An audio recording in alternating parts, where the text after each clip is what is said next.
Salam alaikum. Shalom. Good evening.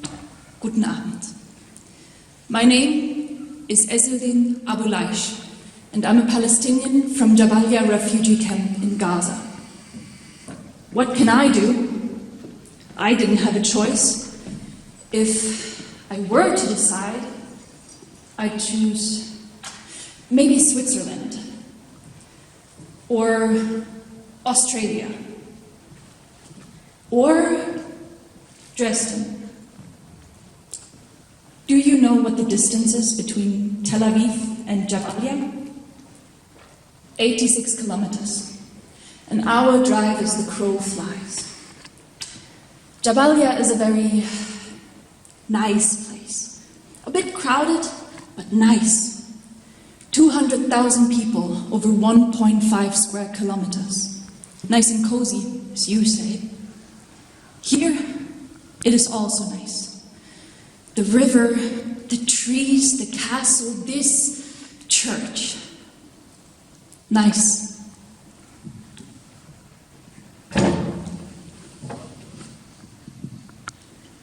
I'm a physician, a fertility specialist. Was someone here born in Israel? Well, I might have delivered you. There was a time when I delivered more Israeli babies than any other doctor. I worked in Israel for many years. I rented a flat in Beersheba, then in Ramat Gan, not far from the zoo. We have a zoo in Gaza as well. I remember they took 2 donkeys, invited a painter, and he drew zebra stripes on them. And when they asked the zoo manager why he did it, he said that smuggling a zebra through the tunnels costs $5,000. And the kids, they absolutely want to see zebras. So now we have zebras.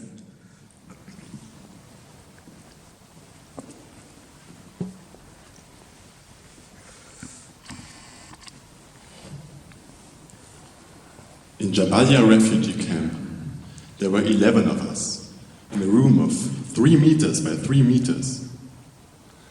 There was no electricity, no running water, no toilet. My mother called it home. My father, a bird trap.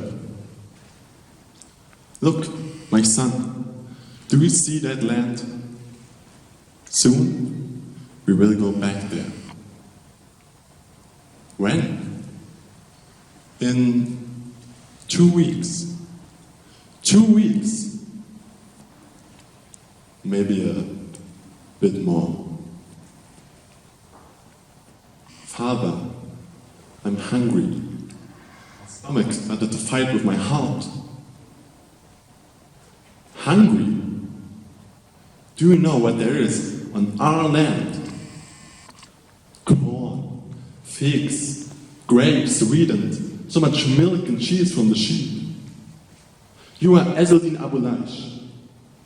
Elaish means bread. You are the giver of bread. So, is our house still there? Fields and the trees are still there. Now there's a farm. A real Wannous farm.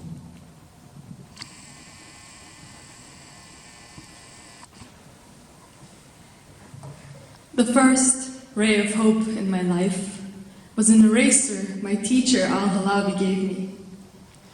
"What does it do?" I asked Mother. "It erases what the pencil writes." She couldn't believe it. So, I drew a bird on a piece of paper and then erased it. Mother bought a string and tied it around my neck so I wouldn't lose the magical rubber. Away from home, I take off the eraser, throw it up in the air, and catch it. I loved watching it fly up in the air like a bird.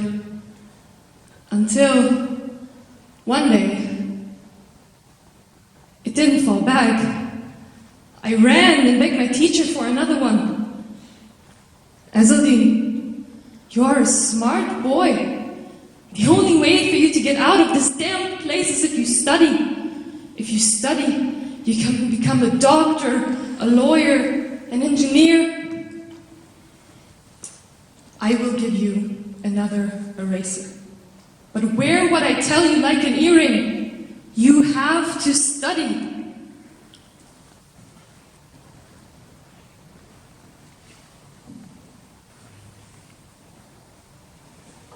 2 weeks later, I won a competition reciting the Quran. I was awarded the prize by the Egyptian governor of the Gaza Strip. He called me up to stage and gave me 2.5 Egyptian pounds. My father would make this in a month. So I ran to the market to get vegetables, eggs, and chicken. Standing in line, I imagined my mother's hands embracing me, and my father's mustache widening with joy. And the money had disappeared. Quickly, I started looking for the bills, ran back, passed between all counters, even dug in the sand, but I went back home and told my mother what happened. You're good for nothing! Get out and find that money. On my way out, she continued screaming. Tomorrow, you're getting a job. But, Mom, the teacher said I was reciting well and he promised me. Izzeldin, before reciting, the mouth needs to eat. You are the eldest. A man, you are 7 years old. Since I was 7, I've never stopped working. I carried sacks, picked oranges, collected cow dung, built houses and hen houses. The money was never enough for my mother. Work more!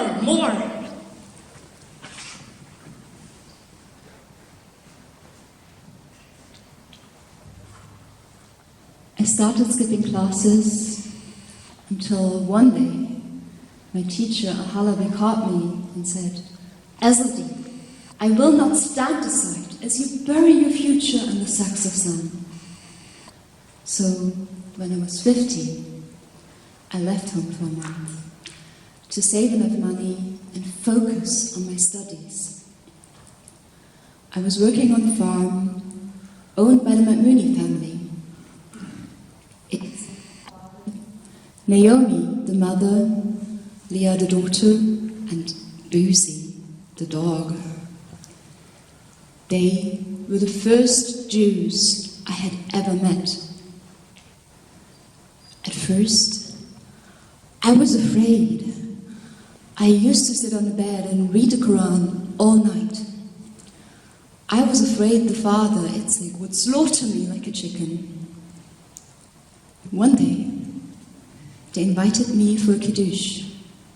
No thanks, I said. I had one in Jabalia already. When I understood a kiddush was actually dinner, I ran to the storeroom, washed my face, combed my hair, took the only white shirt I had, made sure it had all the buttons, even ironed it with a book. I went inside their house. Oh, they have electricity, sofas, pictures, on the table a lot of food. Where I come from, you get a lot of food at a wedding or a funeral. I'm invited to sit down.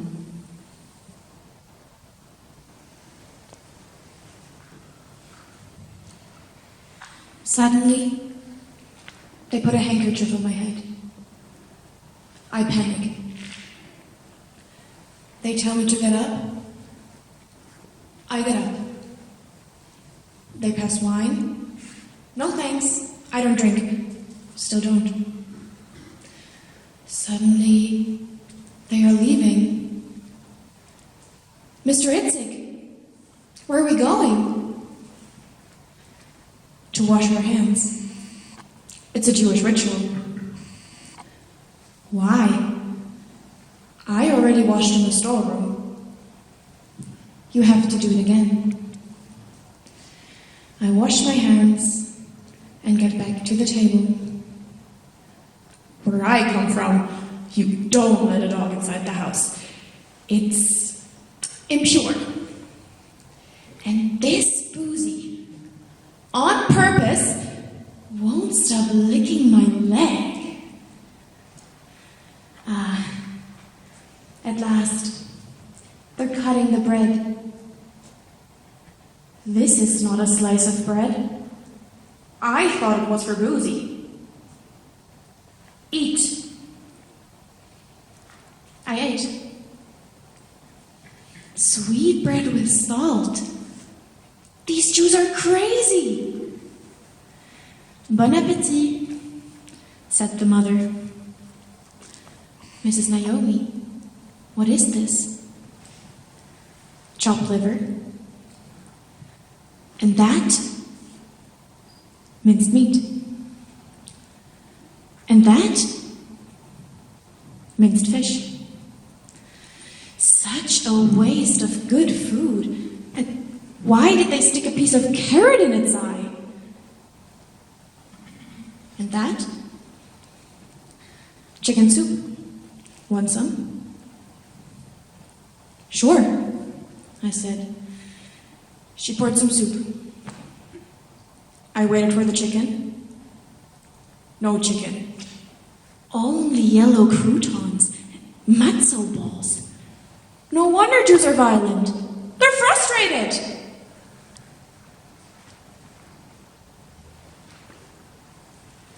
Clothes in the backyard.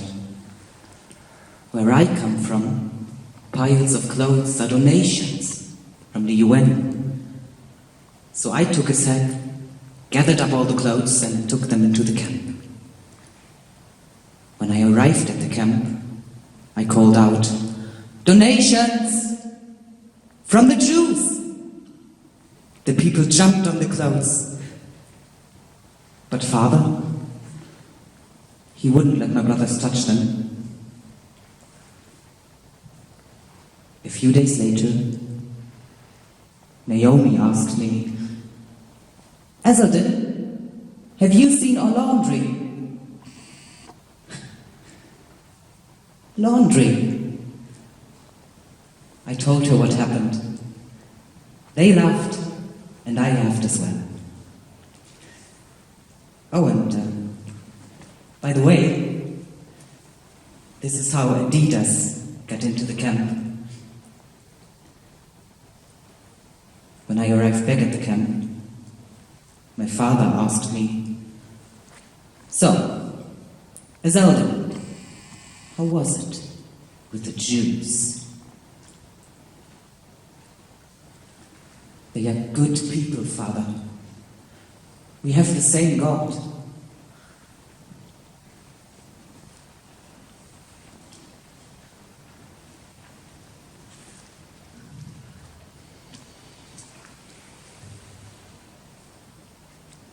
But then, the bulldozers arrived.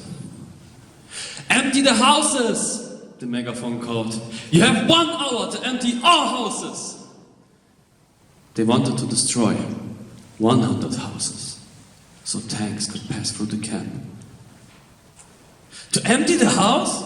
Father yelled at the soldier. "I have nothing but walls, and these walls are all I have. Do you see this grapevine? In summer, we sleep under it because of the heat. To empty? Do you want me to uproot it and plant it elsewhere? Where?" At 8 a.m., bulldozers started destroying the houses. At 8:20, Mother screamed. At 9, there was nothing left. We ran back in our Adidas pants, trying to save every stone left intact. I asked my father who told them to do it. Their commander, General Sharon. I wonder if Sharon had something personal against my father. Standing in front of our ruined house, my father asked me, Izzeldin, where are they, your good Jews? I remained silent. I took the 400 pounds I had saved and gave them to my father. Here, take this and build us a new home. Happy, but my father began to shrink like the grapes on the vine. The house's ruins and my father's face put my brother Noor out on the streets at nights. Noor, where are you going? One day, I ran after him and caught him. I found a Palestinian flag in his pocket. Do you know what will happen if they catch you with this? Do you want to go to jail? At least they have 3 meals and a bed in jail, he said. Don't be a smartass and start listening to your older brother. Take a book and learn. I already know all there is to learn, he said. I've learned what happens when they have weapons and you don't. Noor, do you think that if you hang this flag, it will bring us liberation? It's surely better than sitting and reading Mahmoud Darwish. Leave me alone, Izzeldin, and go back to your oil lamp before it runs out of oil.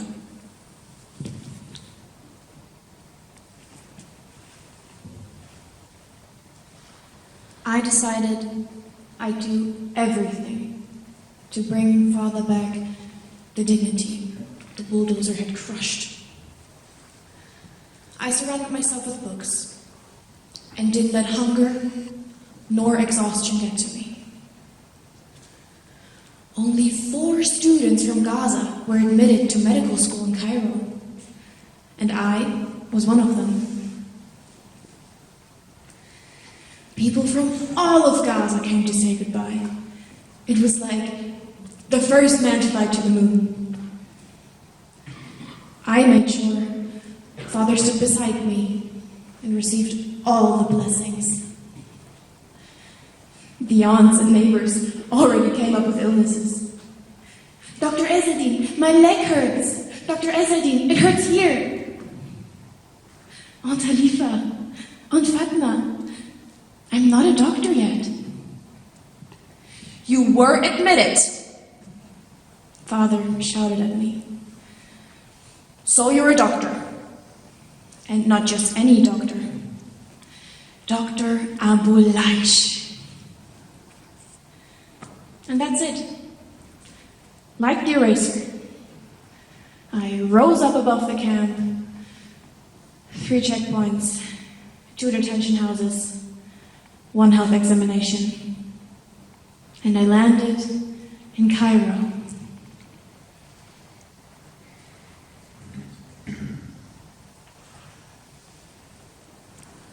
Cairo was so far away from the camp in Jabalia.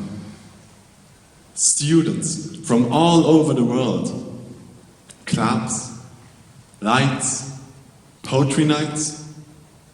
My body let itself dance, sing. There was a girl who made my pulse fly away from studies.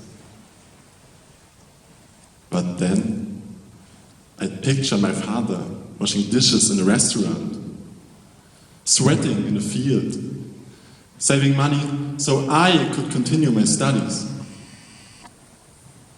I turned a deaf ear and stuck my head in the books.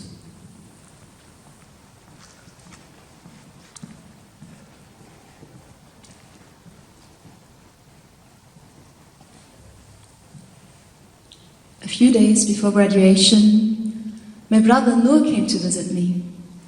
Mother sent him after he got out of the Israeli prison. I went to the border crossing, showed him around Cairo. I told him I was offered an internship in the Department of Gynecology. He remained silent and took out a package and an envelope. This is from Mother. Peppers, coffee, za'atar, cookies. And this is from Father. $186. He's sorry, it's not more. He told me to give you this and then give you a kiss. He also asked not to tell you he was sick. He has liver cancer. I wanted to throw up everything I'd drunk or eaten in the clubs, to extract from my legs every dance my body had danced. I gave up the graduation ceremony and the internship and got on a plane home. Father was lying in bed and couldn't eat. My brothers looked at me. "You're a doctor," they said. "Do something." I stood next to him like a log. All the books, all the classes, I couldn't do anything. I whispered in his ear, "Father, I got my diploma in a week." 2 days later, his spirit left him and went back home to his village, Hoosh. I made a vow. My family will have a real house and lots of food. And by the way, Noor didn't come back with me. He got on a plane to Lebanon in '82, and we've never seen him since. The first step in building the family house was Nadia.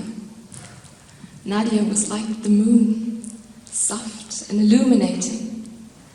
We got married in Jabalia and took a plane to Saudi Arabia the next day. This was where I found a job.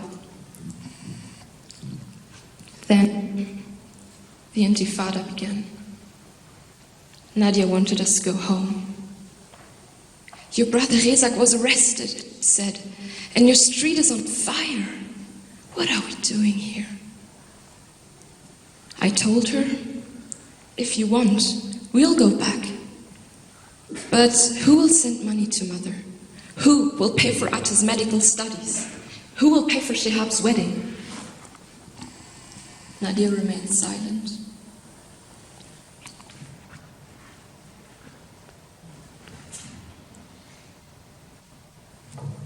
For the first time, I had a feeling my vow was becoming reality, that the boy who had lost the 2.5 pounds finally found them.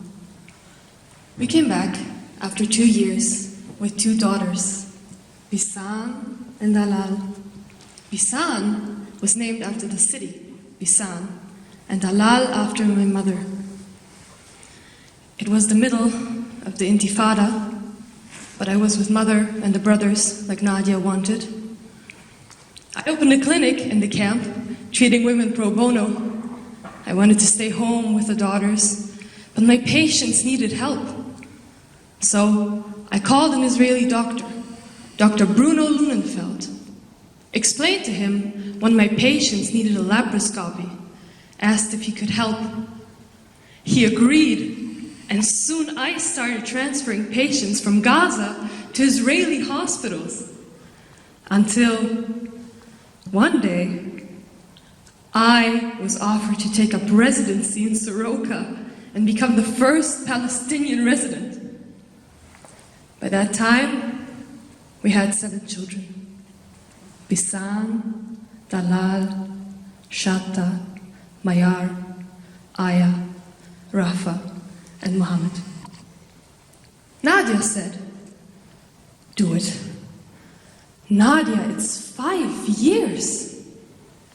I know. Nadia, I won't have time to go from Beersheba to Jabali every day.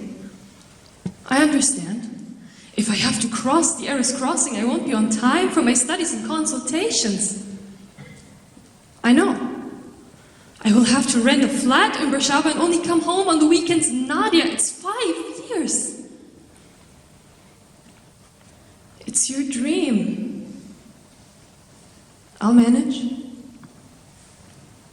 And this is how I started working in Israel.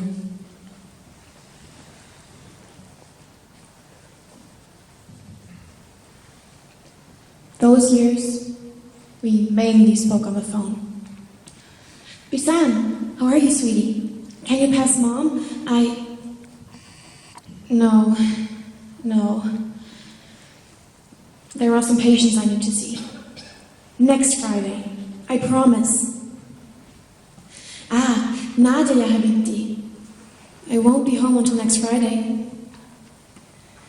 I invited some Israeli doctors and their families. Yes, I know. I promised Aya I'd take her, but this is important, Nadia. I want them to see the camp. I also invited some doctors from Khan Yunis. I want them to take up internships in Israel. Could you make dinner? No, not for many people. 20. Not more than 35. Tell the girls I bought shoes for them.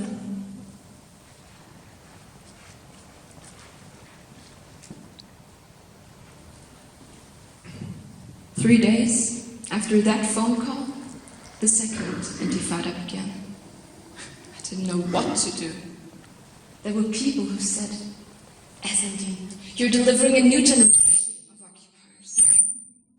18 years from now, all these cute babies hugging their mothers, suckling milk, they will come and burn your house down. They will erase Gaza with tanks and airplanes. What will you say then? Will you be proud of delivering them? Proud that you brought more occupiers to the world? Nadia said, finish what you started.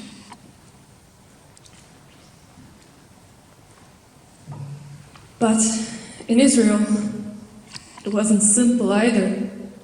You killed my boy! The husband of a patient yelled at me, how come we let an Arab from Gaza work here? They blow up our buses and we give them work delivering our babies? I tried to calm him down, but he wouldn't listen. Don't even talk to me! So what if you're a doctor? Even the terrorist Yahya Yash was an engineer! Don't even speak to me! Sir, I'm from Jabalia. Don't even say anything! You killed my boy! I want to speak to the head of the hospital.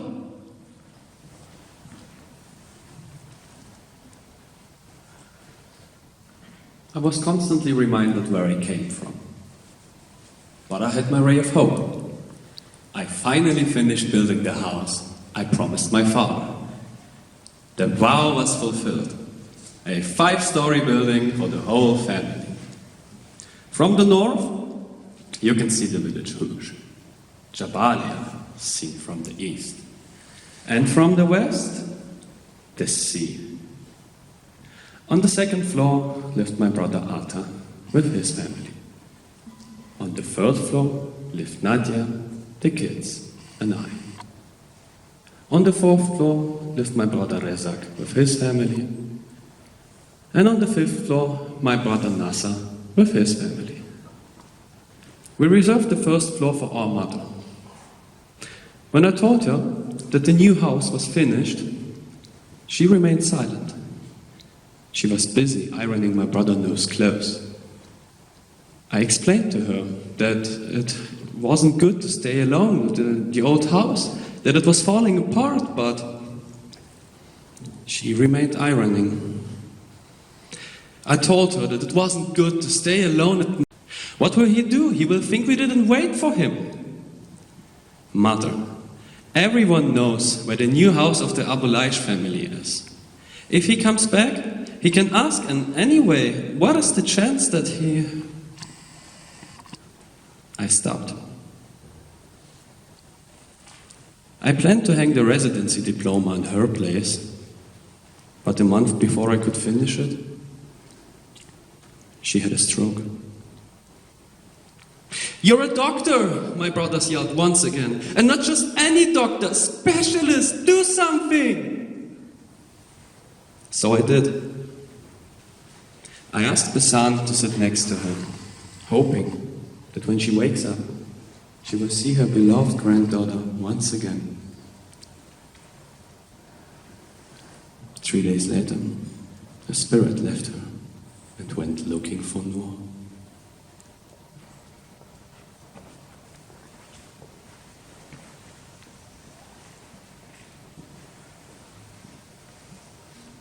When my youngest son, Abdallah, was born, the family was complete.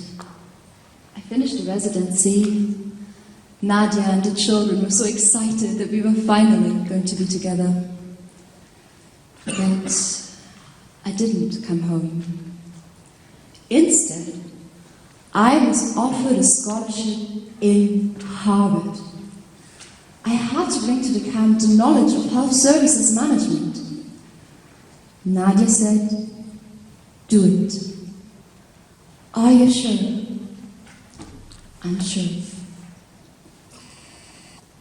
I wanted to visit, to be with the children. But when your passport says Palestinian, it means obstacles.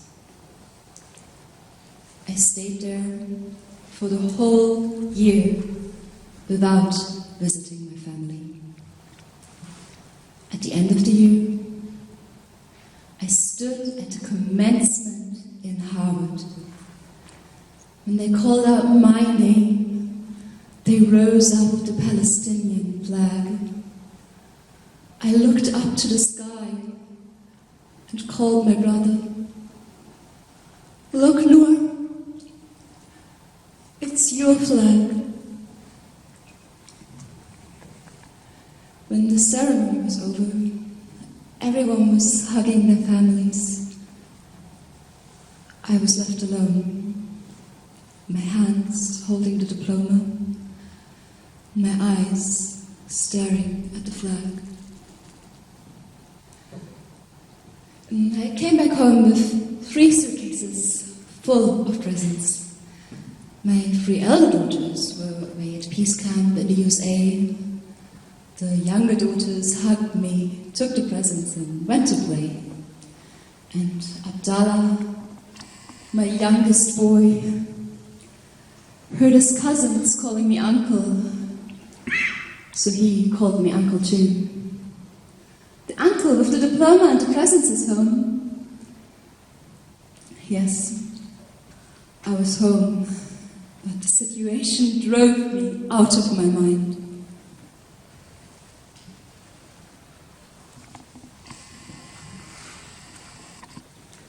There was this 21-year-old girl, Samira Ibrahim, who planned to detonate herself in Soroka Hospital. I, myself, helped her to get there for treatment a year before. I told Nadia that I just couldn't understand what they were thinking. If we send people to bomb themselves in hospitals, will the soldiers come to us with flowers? I told her I would write about it in the Jerusalem Post. She asked if I wasn't scared. I said that I wasn't, and added that the majority thinks the way I do, and it's important for the other side to know this. I also told her that, consequently, I had decided to run for elections. Nadia was shocked. Are you going to throw all these years of studying medicine down the drain? I have no choice. Izzeldin, politics is not as sterile as a hospital. You can't play with mud and stay clean. Nadia, we have no time to stay clean. Where are we going to get the money for the campaign? She asked. My brothers will help. I will raise funds. Besides, there's the money we saved. Izzeldin, that money is for our daughter's studies. It took us 15 years to save it. You always said we wouldn't touch it. Nadia ran to the bedroom, brought her jewelry. Here, sell everything. Just don't touch her daughter's money. I borrowed $20,000 from my brothers and friends, sold all the jewelry, and sent Nadia and the girls to the streets with flyers and banners. That year, no independent candidate made it into parliament. It was the year Hamas was elected.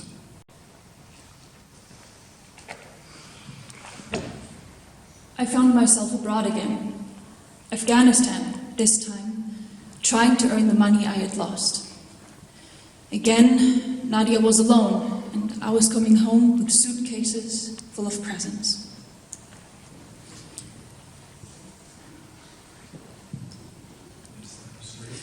This time, straight into a civil war. We didn't leave the house for a week. There was bombing in the streets. The Gaza blockade was tightened, missiles kept being fired. Again, I found a job in Israel, in Tel HaShomer. Again, I was coming home only on weekends. Nadia, will you bring me a glass of water?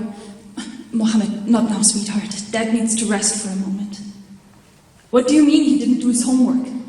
Mohammed! Where is he going when I call him? To his brother. Abdullah's out on the streets again? This kid never learns to listen. I mean, what does it take for the kids to have a public garden to play in? Where's Dalal? Sleeping over at your sister's. Without permission. And you didn't say anything. God, Nadia, what's that smell? How many times do you open the fridge? 10, 20 times a day? Can't you smell the rotten meat? God damn it, what is going on in this house? What is this pigsty? I don't know this place anymore. Nadia, I'm sorry. Wait a minute, Nadia. Mayar, come to me, sweetheart. Dad's a bit stressed out, but it will be okay. Come here, don't be afraid. Dad needs a hug. Meyer told me it was hard not having me around, and it broke my heart.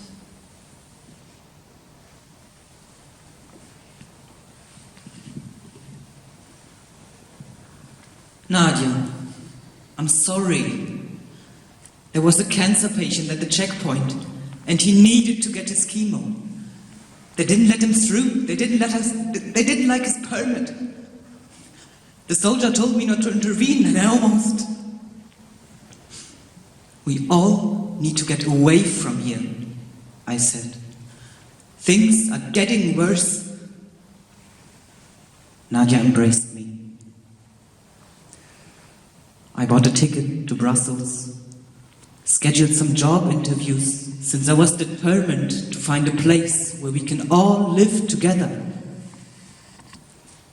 A week later, I called from Brussels, and the girls tried to avoid me.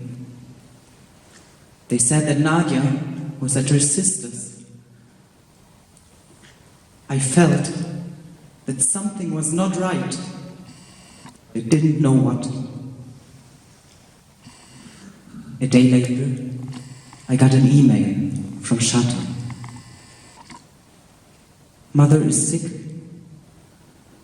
The doctor in Gaza wants to transfer her to Israel. It turns out that Nadia was diagnosed with acute leukemia, and she asked the girls not to tell me, so I would carry on with my trip. I got all the permits, and Nadia was transferred to Tel HaShomer with my sister-in-law. It was the first time she saw where I worked.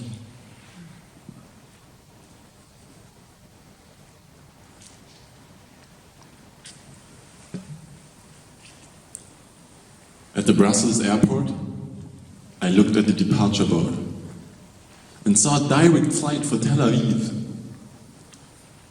I imagined how, if they let me on that plane, I would be with Nadia in no time. Instead, I got a plane to Germany, from there to Turkey, and then to Amman. Before getting on the plane, I phoned Nadia. The doctor said she was responding well to the treatment. Once in Amman, I phoned again. Nadia was transferred to intensive care. Her condition had deteriorated. I took a cab straight to Alamri Bridge. I was first in line, but the checkpoint was to open only at 7:30 a.m. After 5 hours, the checkpoint opened. They checked my documents. I crossed to the Israeli side. I was first in line. They told me to wait. I waited. It was 9 a.m. already. People that were behind me crossed and left. I was still waiting. Sir, I'm a doctor working in Israel. My wife is in ICU in Tel HaShomer. Why is there a delay? You have to wait, they said. But why? I asked. You have to wait. So I waited. I phoned my sister-in-law. Every hour, she cried and asked, Izzeldin, where are you? Hurry up, please. At 2:30 p.m., they called me at the counter. Said I had to see Shin Bet officer. What did you do in Cairo? Where did you stay? How much did it cost? When he finished the investigation, he told me to wait. I waited. At 6 p.m., I was told I could pass. I took a cab and chose the route with the fewest checkpoints. When we reached the checkpoint in Jerusalem, the soldier said, "What are you doing here? This is only for Israelis." "I'm a doctor working in Israel," I explained. "My wife is in critical condition in Tel HaShomer. I have all the permits. I'll call the doctors." "Turn off your phone!" he shouted. "You can't talk on cell phones and checkpoints." He called police. I caught a Palestinian from Gaza trying to cross to Israel. "Come and arrest him. Sign here that you know why you're being arrested." I don't know why I'm being arrested. I have all the permits. A call from the coordinator's office instructed him to let me go. They told him he should have examined my permit more carefully. He tore up the form and demanded I sign a paper saying I wasn't physically hurt. "Go to the Jericho checkpoint. Get a new permit. The old one expired."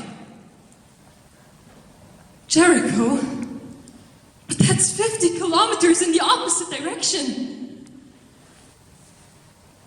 I went to Jericho, got a new permit, but then they told me to go to the Bethlehem checkpoint. In Bethlehem, a female soldier entered my name into the computer, and the words "security risk" appeared on the screen. I explained it was an error. It was supposed to be cancelled a month ago, that I'm a doctor and my wife is...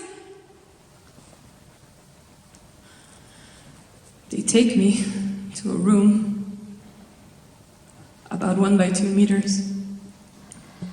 They take my cell phone, lock the door, and tell me to wait. So I waited. It was 9:30 p.m. I wanted to scream, break down the door, run to my wife, to hold her, to reassure her. But I was locked in an airless cubicle. I began praying to God. After a while, one of the soldiers yelled, "Get over here!" The door opened, and there I saw him, leaning back in his chair, feet on the desk. He signaled for me to come over, and without even making eye contact, he threw the permit at me and said, "Take it and go."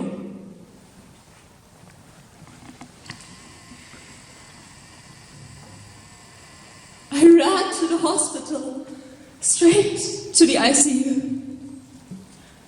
Nadia, who was unconscious.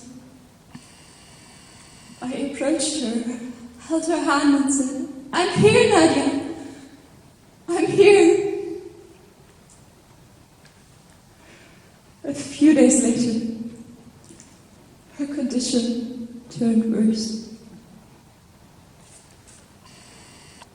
I waited until the Ramadan fast was broken. I wanted to be sure the children had had a meal. Then I phoned. I answered. She heard my voice and began screaming. I kept saying to her, "God will compensate us." I began Nadia's journey home. Her last journey. When we reached the border, I told the soldier my name, and on the screen I was once again listed as a security risk. The ambulance can go through, but you can't. I explained to them it was a mistake that was supposed to have been fixed long ago. Nadia's ambulance went through, and I had to wait for the permit. When I got the permit, I ran and caught up with the ambulance on the Gaza side. So Nadia and I arrived at the camp together. The street was full of people from Gaza who came to support us. I got off the ambulance and hugged my children. God will compensate us, I said.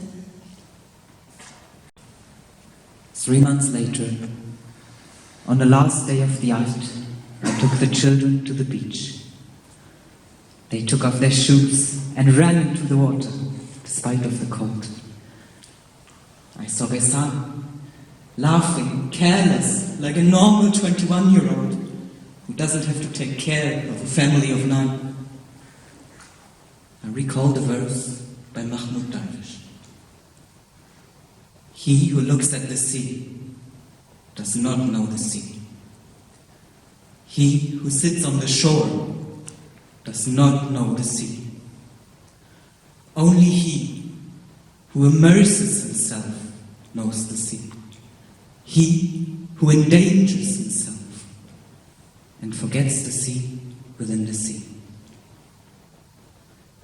The kids wrote their names in the sand, and I photographed each one of them next to their name. Even Aya and Mayan were smiling at the camera. The sea washed the letters away, but they wrote them again and again. And then we sat. I told them that I might get a job in Canada, and that I thought we should all go live there for a couple of years. "What's in Canada?" asked Abdallah. "Electricity, gas, running water, snow, chocolate and parks," I said. "But more important is what isn't there. No helicopters, no boats, no bombs, no guns, no checkpoints, and no permits." I promised them that I would work near our home, so that we would be together every day. I told them that in Canada they have the best schools in the world, and that they would have new friends and learn to speak English. "And we leave everybody behind?" asked Rafa. "Look at this land," I said. "This land is eternal. You can't really leave it, nor the family. Everything will wait for us here." And then I looked at Aya. She was quiet as usual. I asked her what she was thinking. "I want to fly, Daddy. I really want to fly." 13 days later, it all began.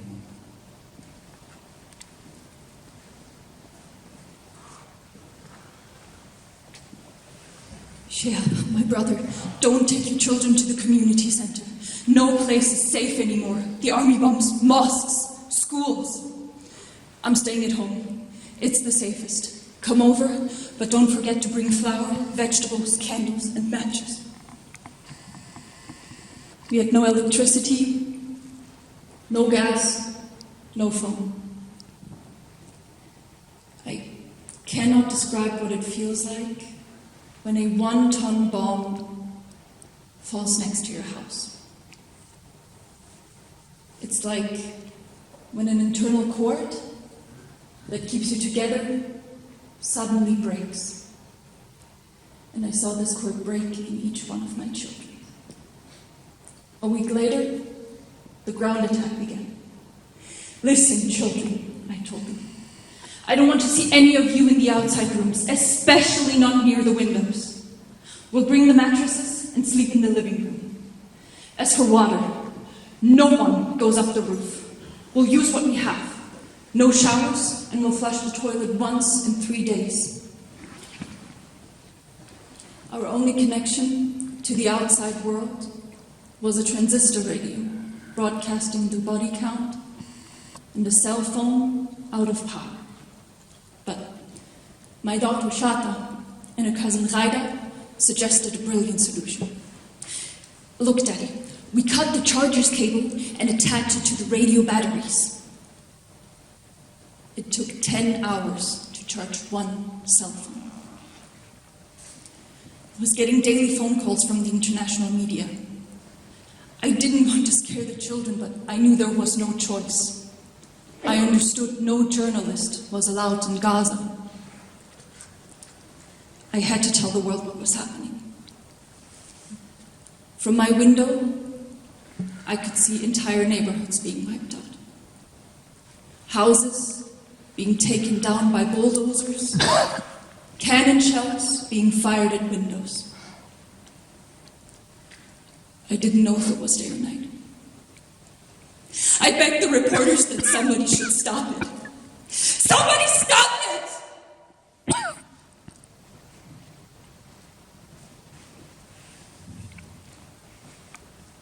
One day, we heard knocking at the door. We all froze. We thought the soldiers were daring us to come outside. The knocking persisted. And I went down and opened the door. It was Noor, my brother's Pap's daughter. "Thank God," she said. "We were at the community center. 50 people in one room, packed in like animals." I told myself I'd rather die in my home than rot in there. Here, it's like a palace. 18 days after the beginning of the attack, I saw him. The angel of death. At first, I thought that it had made a wrong turn, that it was trying to find space to turn around. But the tank stopped 30 meters from us, pointing its guns toward us. We were shaking. Quickly, I called Shlomi Eldar, the Israeli television journalist. He called Gabi Gaza, the radio reporter and host. Gabi called me live on air. I cried to Gabi, asked for help. He tried to help. He was crying that somebody would help us. I explained that there were 25 children in the building, that I was a doctor from Sheba Hospital, praying to God that somebody would get this angel of death off of me. Gabi called a military officer. The officer called me, took the details of our house, and after 10 minutes, which felt like an eternity, the angel of death finally turned its guns away from us.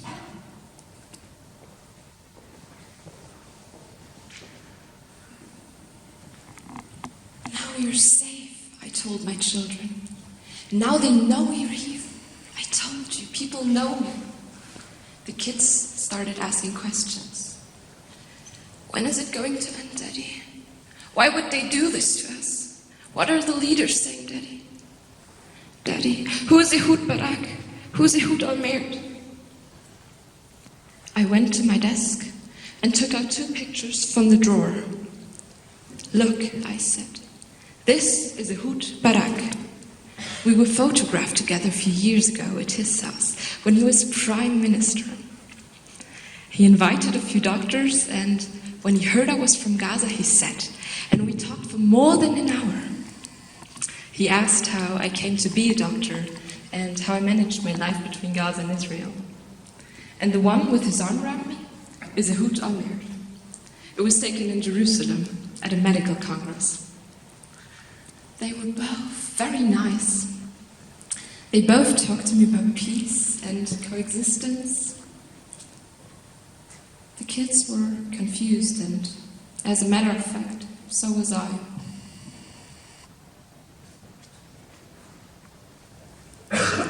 I wanted to make them happy, so I told them I had some good news. This morning, I received an official job offer from the university in Toronto to be a professor for 5 years. And besides, there's another job offer from Haifa University. So what do you say? Canada or Haifa? Aya looked at me and said, I told you, Daddy, I want to fly. Then Mayar stood up and said she also had some news. Aya got her first period this morning, she said. Now she's a woman. We all congratulated her, but I was sad. Nadia wasn't with us, and Aya didn't have a mother to share this with. A few moments later, everyone went on with their own business. I was preparing for an interview on Channel 10. Ghaffar was in the kitchen preparing sandwiches with Bessan. Mohammed sat near the front door, trying to keep the embers and direct some heat inside. I was in the living room with Abdallah. I carried him on my shoulders into the girls' bedroom. Aya was reading a book. Mayar was playing with her mother's jewelry. Shatta was doing her homework. Her cousin Noor was helping her. The room was full of the presents I had brought them.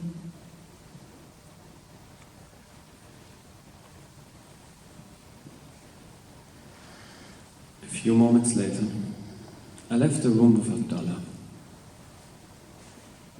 And then it happened. A cannon shell into the girls' bedroom. I ran to their room and saw furniture pieces along with body parts. Shatta was the one standing, her eye hanging on her cheek, her body covered in blood, her finger hanging by a thread of skin. Maya was on the ground. Pieces of brain, hands, feet, blood all over the room. I ran for help, but I realized I couldn't go outside. The soldiers were there. Suddenly, I heard a second rocket smashing into the girl's bedroom. Bessan! Bessan, where are you? Tell me where you are so I can help! But she was dead now, along with her sisters, Maya and Aya, and their cousin Noor.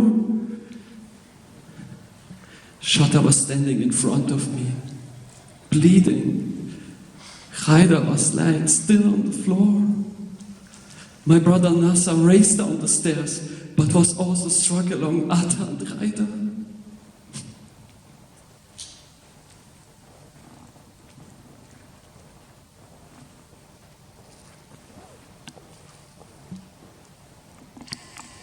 My message. They killed my daughters. They killed them. I held Shatta in my arms, trying to take my brother Shehab's wounds. Mohammed saw me crying and said, "Don't cry, Daddy. They are happy now. They are with mother." Even my brothers Nasser and Shehab, who raced down the stairs, was struck. Neighbors came in and lifted Shatta, Raida, Nasser, and Shehab onto stretchers and wrapped Bessan, Maya, Aya, and Noor in blankets. We walked to a hospital in northern Gaza. Bombs were still dropping, but they couldn't hurt us anymore. I knew I had to get them to an Israeli hospital. I called Shlomi Eldar again. He answered live on air.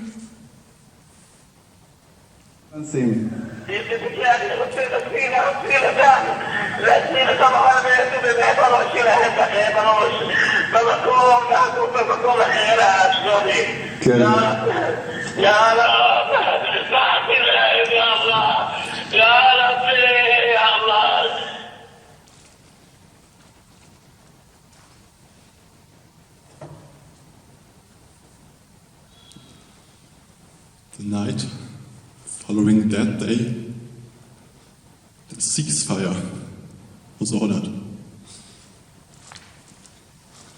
In Tal Hashomer Hospital, the doctors saved Shatta's eye and stabilized my brother Shehab's and his daughter Khaida's condition.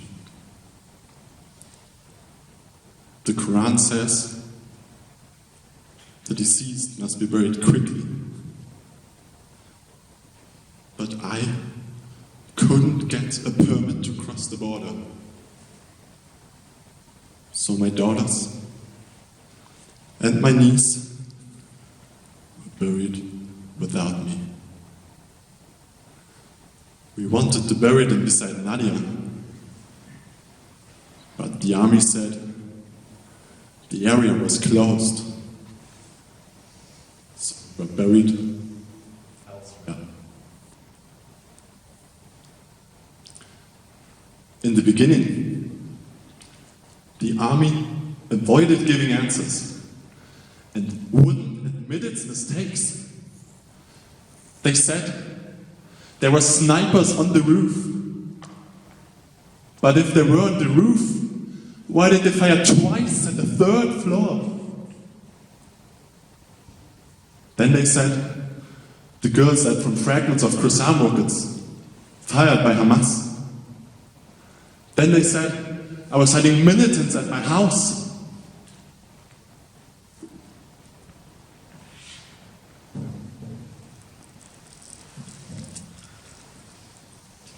2 months later, I came home to Gaza with Shoppa. She had 1 eye left and 2 fingers missing. We were greeted by thousands, relatives, friends, and even the president arrived. Construction workers started to repair the girls' room, but despite the hammering, sawing, and pounding, my house seemed very quiet. Many wanted me to avenge and asked if I didn't hate the Israelis. But which Israelis am I supposed to hate? The doctors and nurses I work with? The ones who saved Raida and Shatta? The babies I had delivered? The Matmoudi family? Who do you want me to hate? Hatred is our illness in this place. It is eating us up without ever letting go.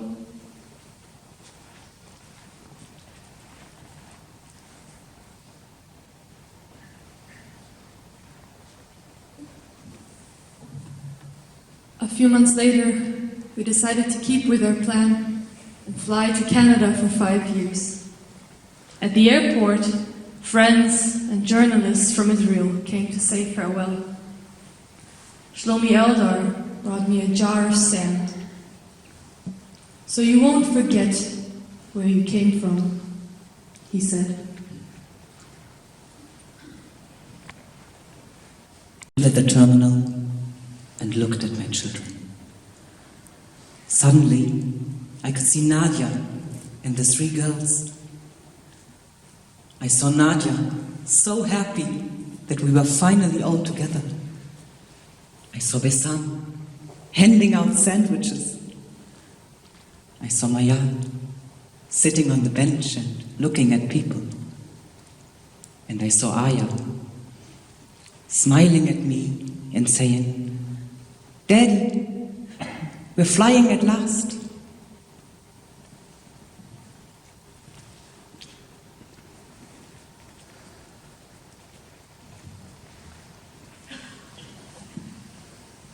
I know that what I have lost, what was taken from me, will never come back.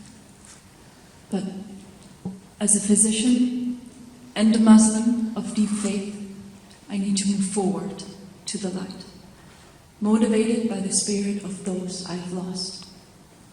I need to bring them justice. If I could know that my daughters were the last sacrifices on the road to peace between Palestinians and Israelis, then I would accept their loss. I will keep moving, but I need you to join me in this journey. What can you do? You can do a lot. You can support justice for all by speaking out loudly to your friends, family, community, politicians, and religious leaders. You can volunteer for humanitarian organizations You can support foundations and associations that do good work. You can vote regressive politicians out of power.